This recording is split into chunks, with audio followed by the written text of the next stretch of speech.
Could a pair of shocking head coach candidates become available before the Titans officially begin their hiring process as they look for a new head coach in 2026? Maybe. We're going to talk about those two names today, as well as other updates to the Titans coaching search, where some of these guys stand heading into Week 11. This is the Music City Audible. Let's get to it.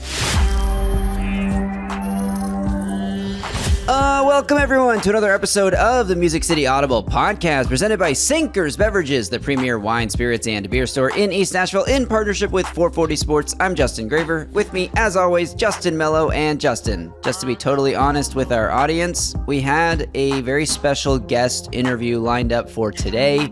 Unfortunately, we had to postpone it. We will have that special guest on the show sometime in the next few weeks, but not today, so we had to call Audible in honor of the name of this podcast, and we're going to be talking some head coach candidates for the Titans today. How's it going? I'm doing well. It wouldn't be the Music City Audible without calling an audible. We've done that a lot lately. And this isn't just your regular coaching search update episode, because we've done a few of those lately. This episode is based around new information that's come out recently on two potential candidates that we didn't necessarily expect to maybe be candidates, but maybe they will be, because the NFL is a crazy league and you never know what's going to happen. We're not going to leave you on the hook for too long, so we'll just, I think, get right into it. The one of the biggest reports in the NFL this week, period, I think coming out of any market, is Matt Schneidman, I believe it's pronounced, of The Athletic, who covers the Green Bay Packers, wrote a story, and I essentially quote, "Head coach Matt LaFleur could be coaching for his job the rest of this season." That is not a headline that I had on my weekly bingo card, if you will. It comes on the heels of a really disappointing Monday night loss for the Packers, where they only scored 7 points. They lost 10-7 to the Philadelphia Eagles in a game that I had circled as one I was really looking forward to. You know, the Instagram versus reality memes?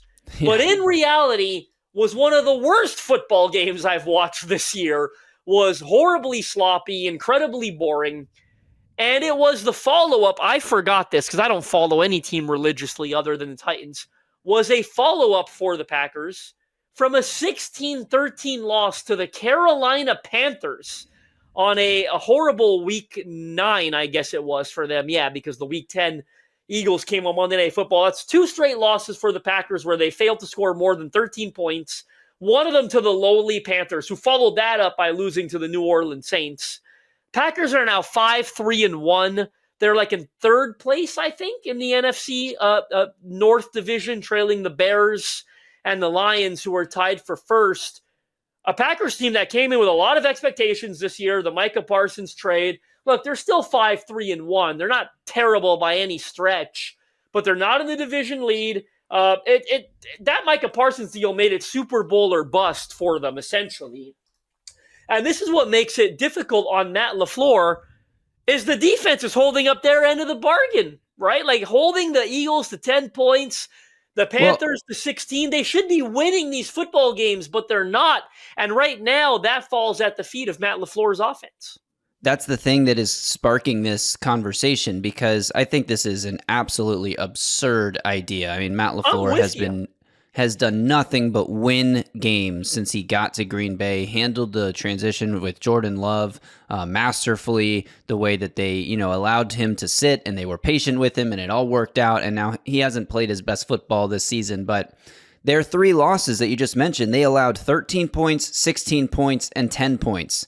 And that idea that Jeff Hafley is doing a great job on the defensive side. Jeff Hafley, who was a head coach in college football just last year, is not a guy who's like foreign to the idea of being a head coach. And now this whole thing is cropping up because people around the Packers think that the smartest move might be to fire LaFleur and promote Hafley to head coach. And now this is just a ludicrous thing that normally you would say this is a fan base overreacting to a couple bad games in a row, a rough stretch, a losing streak, and just going nuts. And every fan base wants at some point to fire their head coach or to fire their offensive play caller. Like, no team in the league is happy with their play calling except maybe like the Seahawks and the Cowboys. From a fan base perspective, you mean? From a fan base perspective. But this has reached the media, and this stuff starts to become more real and less fan ridiculous when coaches are asked at their press conference following the game, do you feel like you're coaching for your job? And that's exactly what happened to Matt LaFleur. You mentioned the article. Here's a quote using those same words from Monday night's press conference after the Packers lost that game. I understand you guys are 5-3-1, still have a playoff spot right now, and you're going to say you're always coaching for your job, but you don't have a long-term extension. With the way things have gone this season, do you think you're coaching for your job? I'm not. I'll leave that for everybody else to decide. I'll just focus on the day-to-day and trying to do. I feel like you're always coaching for everything in this league, you know? I mean, that is a very stocky answer for Matt LaFleur and exactly what you'd expect him to say. But the fact that this is even a talking point, I think makes it worth discussing for us, because what would be the Titans' interest in Matt LaFleur if he were to get fired from this job? Would the Titans see it as the Green Bay just made a huge mistake? Obviously, they should have kept that guy and been a little more patient with him and let things get back on track. They overreacted to this all-in move of trading for Micah Parsons. If the playoffs started today, the Packers would be the 7 seed, which is not where they expected to be after 10 weeks. But as far as candidates go, he can't get a whole lot more successful in his short time in Green Bay than what Matt LaFleur has done. Well, I agree. I mean, his overall record as a head coach there is 72-36-1. That's a 66.5% win percentage. They've made the playoffs in 5 of his 6 years in charge, and I imagine it's going to be 6-7, right, at the end of this year. Now, again, a little background. The reason we're discussing this is, this Green Bay market, they know this better than we do, right? And the fact that he didn't get a contract extension before the year started does leave some room for doubt, and that doubt is now expanding because they're 5-3-1 and disappointing on offense. According to my research, he's only signed through next season. Like, that's a short-term contract as far as coaches go, and he probably should have gotten an extension this past offseason if they were 100% sold on keeping him long-term. So I do think that they're insane.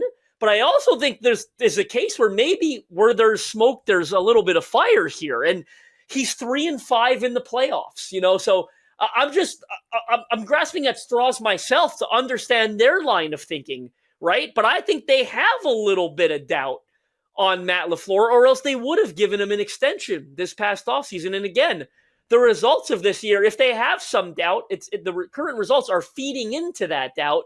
And they might make a mistake here. Now, what would the Titans' level of interest be? We have to start by acknowledging he was their offensive coordinator in 2018, right? Like when Mike Vrabel got hired, Matt LaFleur was his offensive coordinator, and we have it on pretty good account. I think everyone knows this. I don't think that was a Mike Vrabel decision. They interviewed LaFleur for the head coaching gig that year, and they hired Vrabel and got LaFleur as the offensive coordinator. It was a huge win. How many times do you interview 2 head coaching candidates and hire both of them, right? But all indications were that decision was kind of forced on Vrabel. I don't know if it was John Robinson, probably, or someone else, but they didn't get along all that well. Like, Vrabel and Matt LaFleur, it's pretty well known. They didn't like each other very much. And if you revisit that year, and this doesn't matter, but Matt LaFleur wasn't a great offensive coordinator here in Tennessee, in my opinion. Like, they weren't that effective. Do you remember he was playing Dion Lewis ahead of Derrick Henry for a little bit? Like, they weren't very good on offense. And then he gets a head coaching job after 1 season anyway in Green Bay. And you know what? Like, Green Bay nailed that. Like, they ignored the results in Tennessee and hired him anyway, and they hit a home run. Hindsight's 2020, but you know what happened there, in my opinion?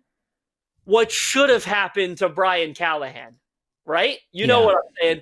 Matt LaFleur had never called plays before that year as a Titans offensive coordinator. He was the coordinator for Sean McVay with the Rams. Obviously, McVay calls the plays there. So for me, that was the NFL literally saying, we are going to hire this guy eventually, almost no matter what. but he should get 1 year of play calling experience under his belt before we do it. And I think Matt LaFleur and his agents understood the assignment. They said, hey, we're going to go call plays for a year in Tennessee.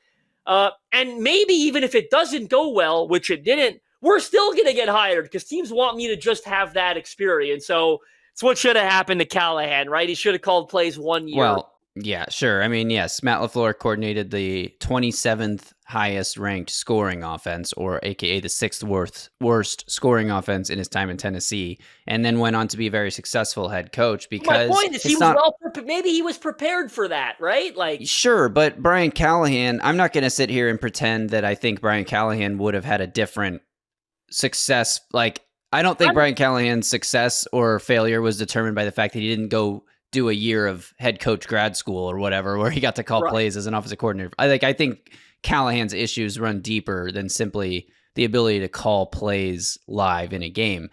No, that's neither here nor there. I think you're and argue with you on that, but I do think doing both at the same time, he was so in over his head that maybe he would have been a little less in over his head if he was used to calling plays.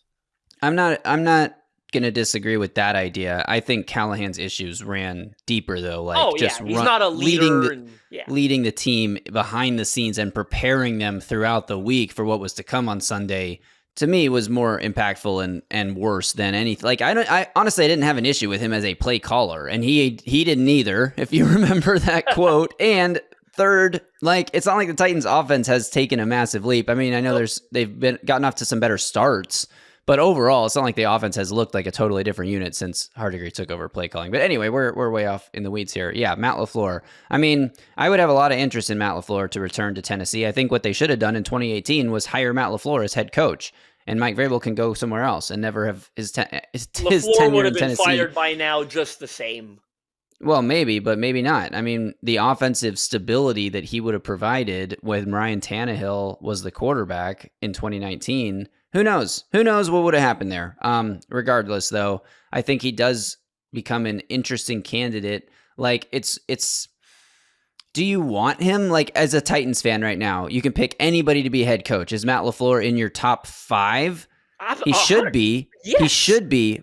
But I do think there's like this is not my opinion. This is just mostly devil's advocate. I do think there's something about the like excitement factor that he doesn't bring. Maybe I'm wrong. I don't agree. Sound off in the comments if I'm wrong. I agree with you, Justin Melo, but I think fans out there might be more excited by the idea of a first timer with a limitless ceiling because we've never seen him be a head, like a Clint Kubiak. Could be Brian Callahan. That's always fun. I agree with you. I would love to get a temperature check in the comments from the fan base on just like what you like. Would you be head over heels for Matt LaFleur because he is a proven successful winner? Would you think like he doesn't have the personnel in Tennessee to do that, so he would be bad here? Would you like want one of these young coordinator guys who's never done it before, so we've never seen them fail? Listen, would that make you more excited because the ceiling's like a Clint Kubiak again, because the ceiling's higher? I'm curious to know what our audience thinks, so let us know in the comments. If any of you get in the comments and say that, I can't wait to jump in there and argue with you, because 66.5% win percentage.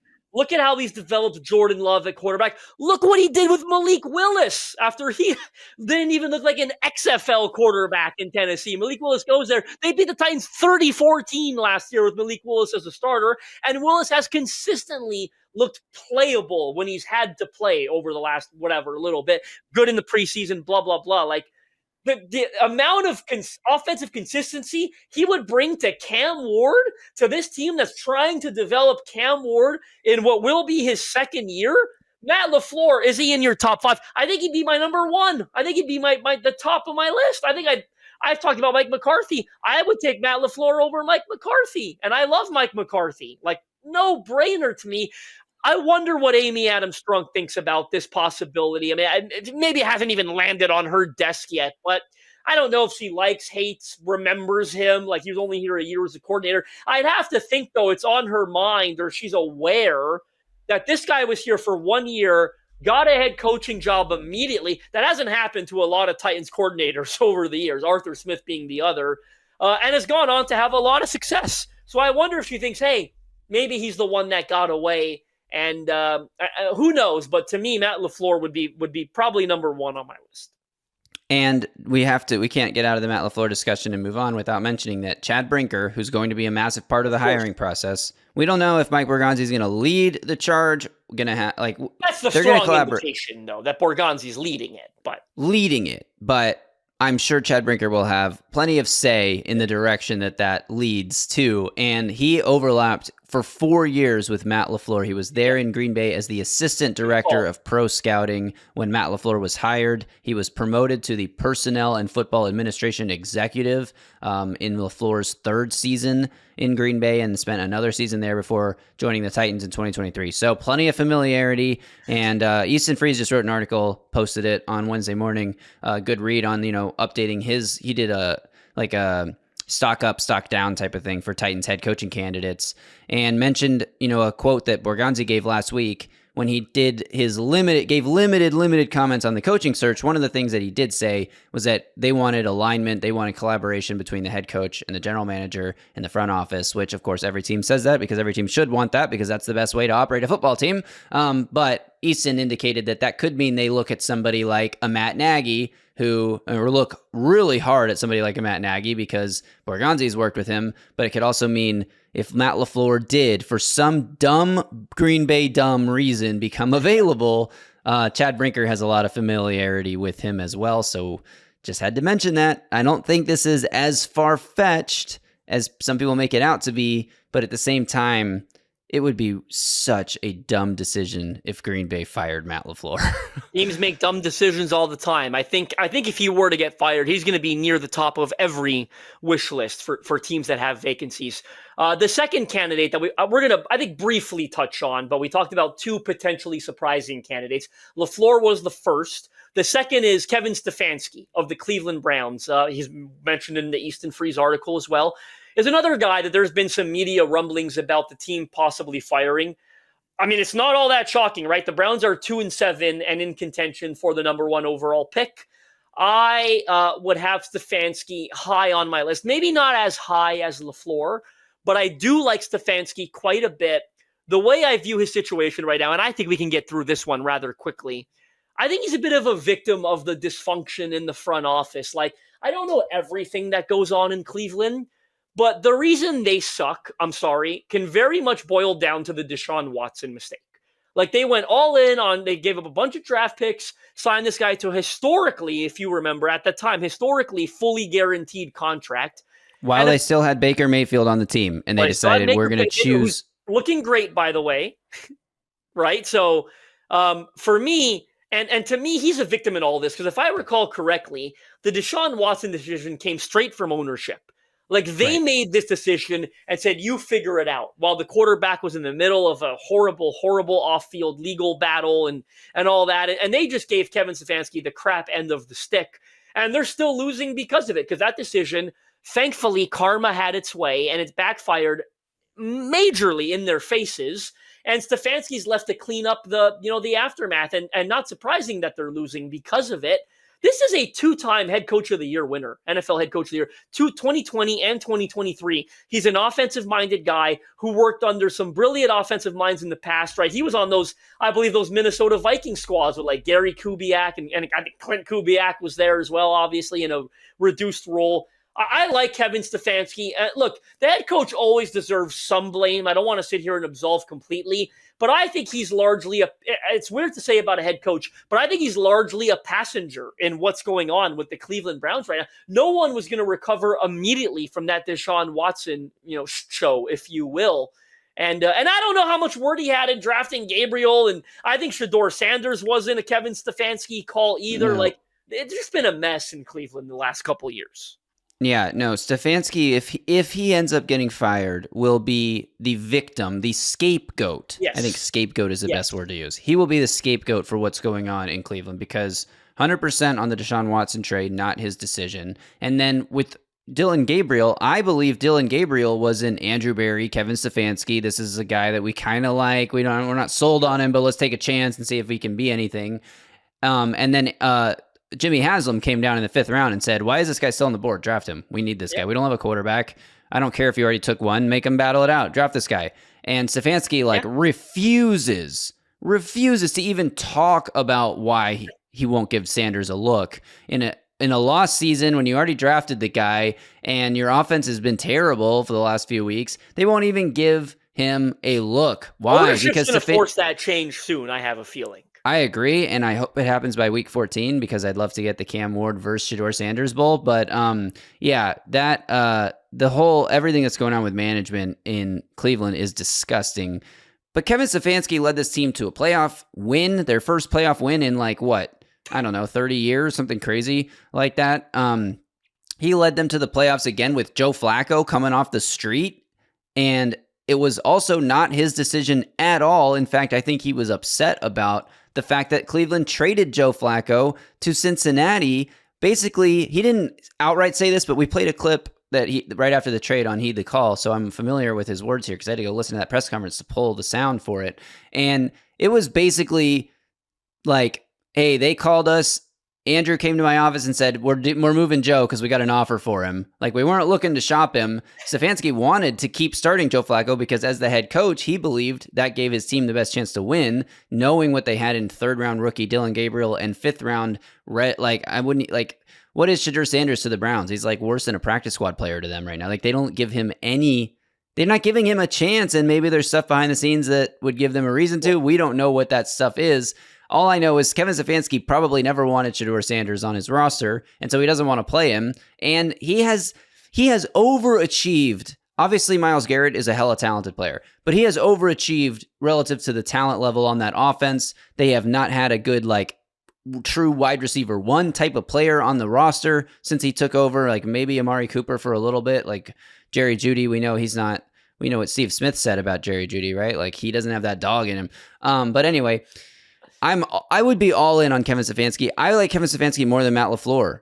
Wow. And I know that might be controversial, but I think Matt LaFleur has had a little more to work with in terms of the roster construction in Green Bay than what Stefanski has had to work with in Cleveland, and had not obviously the same level of success, but had some success, had a few good seasons when it all came together. And I think I'd love to see what he does with Cam Ward. I also happen to know that Stefanski is big on the VR thing. He used VR with the Vikings in 2017. He brought VR to Cleveland, and if he came to Tennessee, it's already installed. He can just fire it up and let Cam Ward keep running it. If they hire him, he worked with Bill Callahan. Maybe he could hire Bill Callahan to be the offensive line coach. Get out of here.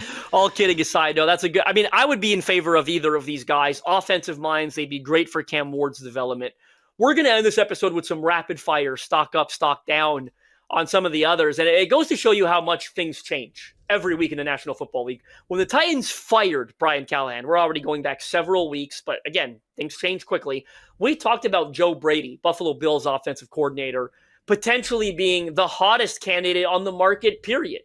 And look, he might still be a candidate for teams. I don't know that he's going to be one here, but he might be a candidate.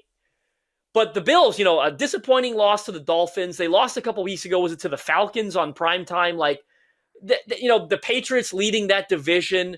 I'm starting to lean towards Joe Brady gets fired as the Bills offensive coordinator in the offseason, especially maybe with an opportunity to bring Brian Daboll back, now that he's available and was so good with Josh Allen in that offense. If I had to bet Brady gets a head coaching job or Brady gets fired from Buffalo, I'm now leaning towards Brady getting fired. That's how crazy the landscape is right now for these coordinators. Yeah, I think that is if you had to guess right now what's more likely, that's the one I'd pick. And Sean McDermott did say that they're not going to bring back Brian Daboll in season, but that he didn't. That doesn't mean that doesn't mean it won't happen in the offseason. I'm with you that the stock is down there. I would say the stock hasn't changed for me around Robert Saleh. I still think that if he's interested in the job, the Titans should be interested in him, despite the fact that the 49ers defense gave up 42 points to the Rams last week. We're not going to look at single game outcomes in any way. That's not going to swing my opinion on a guy being a head coach candidate. We're looking at long-term trends here. So Robert Saleh is as good as it gets still to me when it comes to currently employed coordinators making that jump either to or back to head coach. And then another guy, I'll start eating a little bit of crow on this, I guess, Justin, even though it's still very early to do so. Buddy. Look, the one thing that I absolutely adore about Clint Kubiak's mind is the idea that he is, and this isn't super groundbreaking to me, but I don't know why no one else is doing this at the level he is. He has this thing going where he just going to destroy your tendencies or destroy your personnel. They keep putting big bodies on the field like they're going to run the ball, and the defense against them matches that, and then they pass over their heads because they have a matchup advantage because they have a bunch of run defenders on the field. They can't cover in space. It's like they've been doing this for 10 weeks and nobody's decided to just stay in their nickel defense when the heavy personnel comes out. But I think that the caveat there is like, if you did stay in your nickel defense, would they just check to a run and blow you over, bulldoze you with the bigger body personnel they have on the field? They got a fullback. Who has a fullback anymore? Right. I mean, the Niners do, because the Niners are doing this as well, and the Rams do, I think. Do the Rams? Or the Rams just play a bunch of third? But I know the Seahawks turned over a bunch of leafs to find a fullback this offseason, and they ended up just converting a UDFA tight end to a fullback, and he's doing great. So you're right. Like, they go to nickel. You put him, Zach Charbonnet behind him, who's a big, powerful back. I mean, pick your poison. Right. And it's just this idea, this very simple idea that what you're set up to defend, we're going to do the opposite thing. And it's like, why is that so innovative? I don't know, because coaches have been coaching football the same way for 50 years with minor tweaks and adjustments. Then, it goes in cycles, but whatever. The current cycle, this is my only thing, is that can Clint Kubiak understand the difference between the base idea logic of the trend and the more granular, like, actuality of the way it's playing out right now? What I mean by that is, like, the trend is put 12 personnel on the field and pass the ball. But the logic, ideology behind it is do what the defense is not expecting you to do. And eventually passing out of 12 personnel is not going to be the magic key that it is right now. And you have to be able to adjust. But I think that he can do that because that's what he's doing right now, is he's figuring out how to attack defenses. And the way to do that, the way defenses play right now, is put the 12 personnel on the field. But I don't know. That's something that really sticks out to me, is like, you got to be a problem solver, and you don't have to be an innovator necessarily, but you got to find new ways to be attacking a defense. And the way Clint Kubiak has done it in Seattle with Sam Darnold at quarterback, I'm in. Whatever. Who cares? Sam Darnold's an MVP candidate. I wish I could go back and find. I don't like calling people out, but I remember in my mind reading a bunch of articles by popular websites saying the Seattle Seahawks had one of the worst off seasons in the NFL. Like, paying Sam Darnold coming off Minnesota would be a giant mistake. Moving on from Geno, replacing him with Darnold, hiring Kubiak, they nailed everything they did, and that's why they're 7-2. So yes, look, I'm with you. We're both agree that we want an experienced candidate to be the next head coach, and Kubiak would be a risk, first time, all that, like, similar risk they took with Callahan. But to me, in terms of the first-time coordinator candidates right now, I think Kubiak's at the top of my list. And but again, I love the idea of a LaFleur, a Stefanski, a Robert Saleh. I could come around maybe on a Matt Nagy, who everyone keeps saying is going to be a really popular candidate. We've seen Arthur Smith mentioned. Like, I can come around on a lot of these guys, but Clint Kubiak might be the best first time. Jeff Hafley's another one who we talked about. Jesse Minter. Yeah. Like, there are some other interesting first time coordinator candidates. Stock is still up. There's also the idea that maybe we'll get into this in like January or something, but some college guys are going to be hotter names. Our friend Connor Orr just did a piece on the Giants head coach candidates and listed a lot of college coaches as guys that could make the jump. And just quickly to button up this whole conversation, the Titans now have competition for their head coach opening. We weren't expecting them to be the only vacancy this offseason, but officially, with the Giants firing Brian Daboll, that's an opening that, candidates the Titans like might go there. In fact, the betting favorite right now in the sports books for the next head coach of the New York Giants is Mike McCarthy, a guy that many Titans fans would very much be happy to welcome to Nashville. So that's something to keep an eye on. But some of the names that have been linked already early in this process for New York. And again, we talked about names that were linked to the Titans opening, like Arthur Smith. Back when Brian Callahan was initially fired, it was like 12 hours later, not even 12, 2 hours later, there were already, keep an eye on these names on the short list for the Titans head coaching search. And like, you can kind of clearly tell it's just dot connecting and agents of those coaches getting those names into reporters' mouths.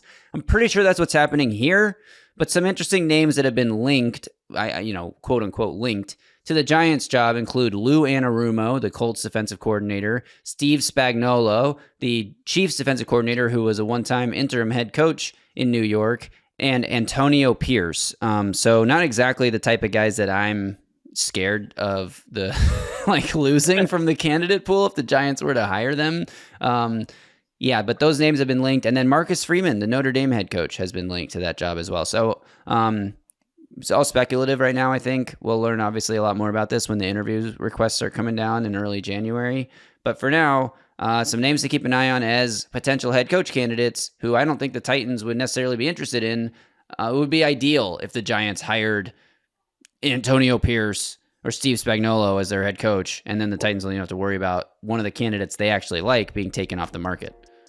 Yeah, I mean, definitely that initial list is scary if I was a Giants fan, but yeah, that's going to do it for today's episode of the Music City Audible podcast. Talking Matt LaFleur, talking Kevin Stefanski, two shocking names that might become available for the Titans in their head coaching search, and some stock up, stock down on some of the others we briefly touched on. We will be back tomorrow to preview a Tennessee Titans football game. They finally play a game. Yes. Kind of? No? I think what I'd love to talk about tomorrow is, in a way, a preview of the Texans at Titans game that is coming up on Sunday, but it's also sort of like these are some adjustments I'd love to see post-bye for this Titans offense to help maximize Cam Ward and his ability and the rookies in general. So yeah, we'll preview the game, but it's going to be more through the lens of what does the offense need to do better? Not what they need to execute better. What do they literally need to emphasize more in the play calling, in the scheme, in the strategy, that kind of stuff. A much more interesting angle than a straight-up game preview for a 1-8 team. So we'll be back tomorrow to talk Titans offense and changes they've got to make to be more effective on Sunday against the Texans. Until you see us and you tune in tomorrow, leave a comment, subscribe to the channel. We've got a new goal. We're trying to get to 5,500. Is Graver crazy for liking Stefanski better than LaFleur? Is he crazy for thinking LaFleur wouldn't excite you as a hire? Let us know. We will be in there, as always, to reply to your comments. Until tomorrow, y'all stay safe out there and tighten up.